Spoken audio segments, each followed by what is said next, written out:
Thank you for listening to The Leader. Please do subscribe through your podcast provider and tell your friends about us too. Now, from the Evening Standard in London, this is The Leader. Evening Standard, it's your Evening Standard.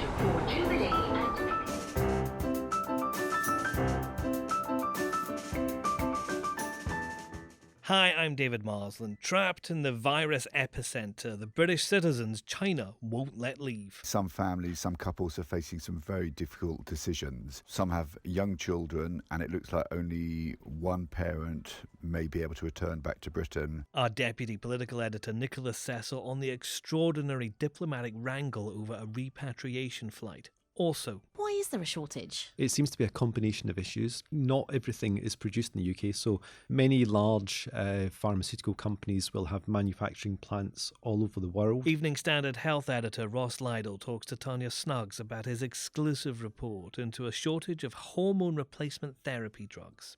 And Lisa Nandy confirms in the interview that she asked to see it and was told no. Political editor Joe Murphy spoken to Labour leadership candidate Lisa Nandy in her demand for a secret anti-semitism report to be released.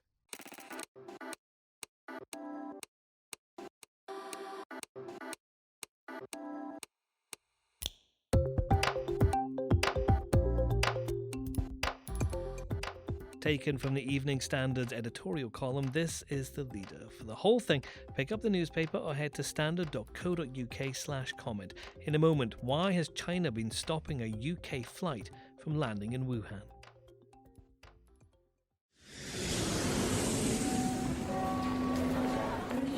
The last BA flight out of China landed in Heathrow last night, bringing home some very relieved passengers. No, it's cost me 500 quid to come back early. My worry was that if I became ill, the buses have stopped, so whether you get an ambulance or what, I don't know. Actually, I didn't know this was the last flight. Well, I think they are really worried because no one is on the street now. No cars, no people, But in Wuhan, an estimated 200 UK citizens are still there, stopped from leaving by Chinese authorities. The British government sent a plane to get them, but Beijing won't give it permission to land because they don't want non-British people getting on it, which could mean splitting families up. Our deputy political editor Nicholas Cecil's covering the story, and he's in our Westminster office. Nicholas, what's going on here? Well, there have been two general issues here. One is general permits such as consent to land at Wuhan airport. That now seems to be resolved, and a flight is due to leave there, heading for Britain at 5 a.m. tomorrow morning. The second issue is whether families will be allowed on board if they include non-British nationals. So far, the Chinese authorities have been saying that non-British nationals and dual UK Chinese nationals are not going to be allowed on the plane. British diplomats have now for several days been trying to persuade them to change their mind on that, but as of lunchtime today, it's not clear what the situation is. And the Foreign Secretary, Dominic Raab, spoke about the discussions with China earlier. We've been working tirelessly. The Foreign Office, working with the Department of Health, have been working flat out 24/7 to try and make sure that we can identify British nationals in Wuhan, get them to a muster point and then get a charter flight in and out. This depends on the decisions taken by the Chinese government. I spoke to the Chinese Foreign Minister on Monday, but I can guarantee and reassure people that are out there, their families that are here, that we're doing everything we can around the clock to make that happen. So it could be that this plane lands, but only the father or the mother will be allowed onto the flight. Yes, certainly some families, some couples are facing some very difficult decisions. Some have young children, and it looks like only one parent may be able to return back to Britain, leaving the other parent in a city which really at this stage isn't very much a ghost city. What happens when those who do get on the flight get home, Nick? Well, the current plan, and I must say that plans have been changing as the days have gone along, but the current plan is for them to fly to RAF Brize Norton in Oxfordshire. Then they will be taken by bus to a NHS facility in the northwest. There they will be kept in quarantine for 14 days to try and stop this virus spreading and getting into Britain. They'll be kept under close medical watch, and the problem might be that if some of them turn out to be carrying the infection, then they could spread it to other people at this facility. And concerns about that are rising because it does seem that this virus is spreading faster than people had initially thought. Yes, certainly that is, I think, what is causing some degree of alarm among health chiefs and ministers. People have been comparing it to the SARS outbreak in 2002 and 2003, and it's spreading far faster than that. Certainly Peter Openshaw, who is the Professor of Experimental Medicine at Imperial College London, now describes it as a very worrying situation, saying it looks like this virus has spread very fast. Yeah, it's obvious that people in the UK are concerned about this virus. We know that packs of surgical face masks were selling out on the Boots website earlier, and demand for that sort of thing is rising. How are other countries responding to things? Are they as afraid as the UK is? Certainly some countries have already stopped issuing some visas to Chinese nationals. Russia has done that. The Czech Republic has done that.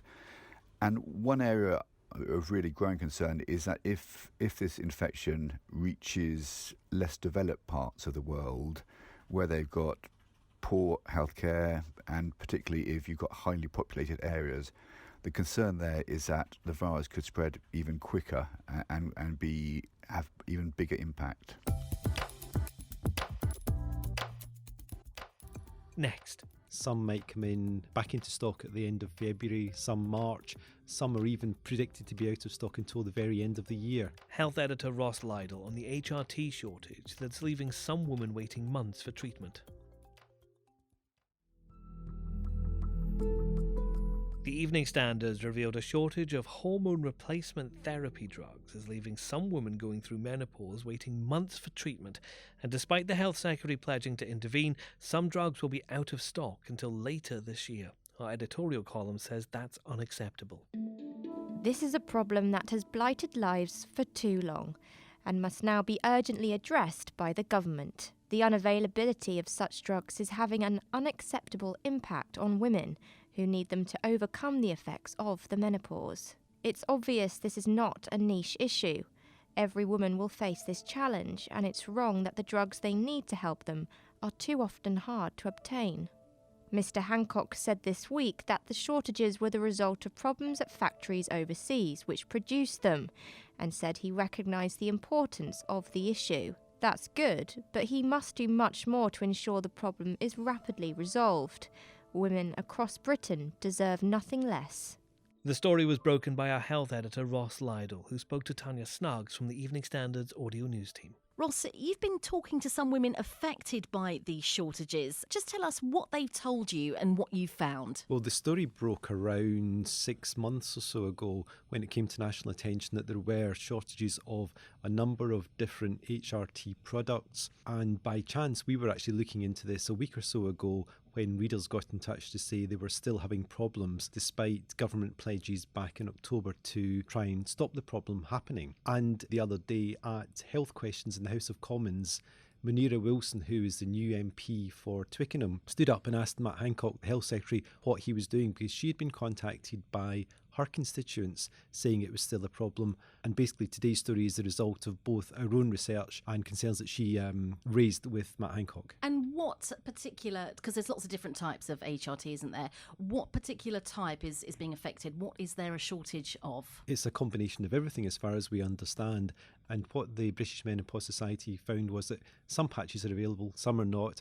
Some might come in back into stock at the end of February, some March. Some are even predicted to be out of stock until the very end of the year. Why is there a shortage? It seems to be a combination of issues. Not everything is produced in the UK, so many large pharmaceutical companies will have manufacturing plants all over the world. There can be production difficulties. most typically because of a shortage of raw ingredients. There seems to be one issue here with some of the glue that is used in the patches to affix the patch to your arm. On the scale of the seriousness, well, it's not quite the same as running out of insulin, which would mean that somebody's life is potentially at risk. But it's certainly something that I'm glad I don't suffer from. I mean, how detrimental is it for these women not to have these drugs? Because it's not as easy as just saying, well, just get a different drug, right? I mean, it's not that simple, surely. It is not simple at all.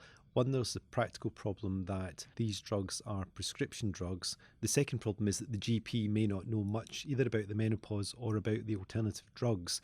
So some women we spoke to said they were having to do their own research to find out what might suit them best.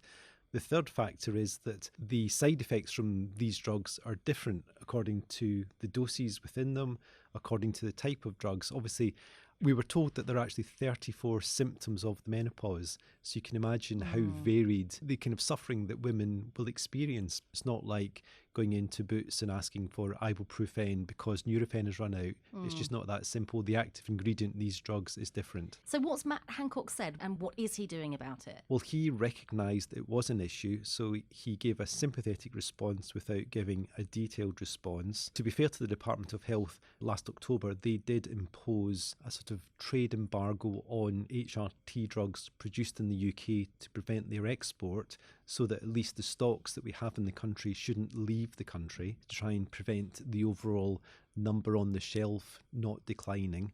Some politicians have been asking written questions of the Department of Health on this, on the scale of this. And just this week, the Department of Health actually admitted it has no idea how many women are unable to receive the form of HRT they wish. So actually, we don't really know how much of a problem this is. And you can hear more from our audio news team with our morning bulletin sent to smart speakers at 7 a.m. every weekday. Just ask for the news from the Evening Standard.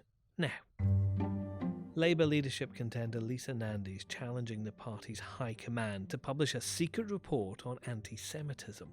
She's spoken exclusively to our political editor Joe Murphy, who's with me now from Westminster. Joe, is Lisa Nandy making a risky move in putting something so controversial within Labour at the heart of her leadership election campaign? It's what she says is about a huge question of trust in the party, not just from the Jewish community, which has been so appalled by what appears to be a rise of anti-Semitism not held in check by the Labour Party, but also a question of trust within the Labour Party itself. Now, essentially what she's saying is something quite heavyweight.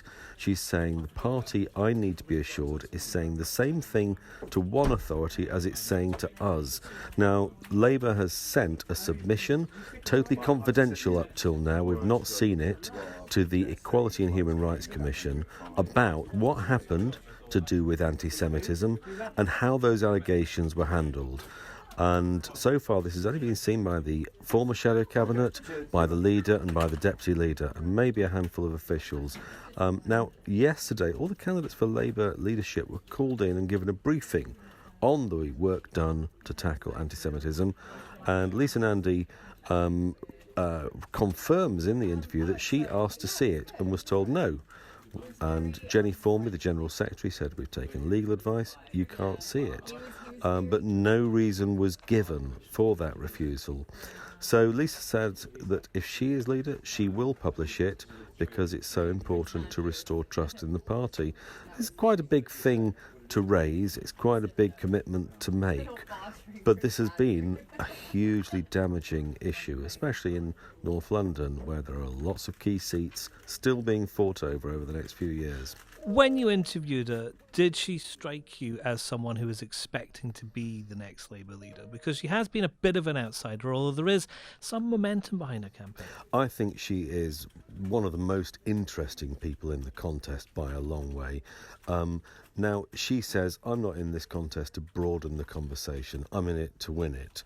And I'm sure she's having a good go, although she is third placed and she is substantially behind in the polls behind the front runners, but she made a very interesting pitch. Interestingly, we met at the Lyric Theatre in Hammersmith, which wasn't an accident. That was sending a little message there that this is not just a northerner who's obsessed with buses and the plight of rundown small towns, but somebody with experience of cities, because little known, she used to be a Hammersmith councillor. In fact, she was the housing spokesman on the council, and she used to be a housing officer in Walthamstow. So she does know quite a bit about the sort of problems faced by young families trying to get on the housing ladder or trying to find places to rent in London. I have to say I found her very thoughtful in that she answered the questions, all the questions we threw at her. She was also very funny and very human.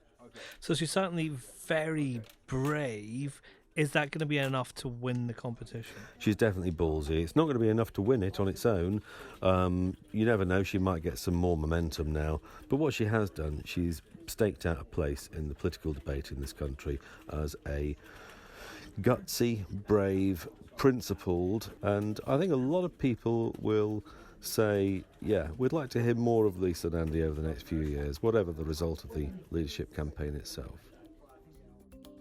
And that's The Leader. You can subscribe to this podcast through your provider, and please do share us with anyone you think might like the Evening Standard's news, commentary and analysis delivered to them at 4 p.m. every day. Join us again tomorrow on Brexit Day.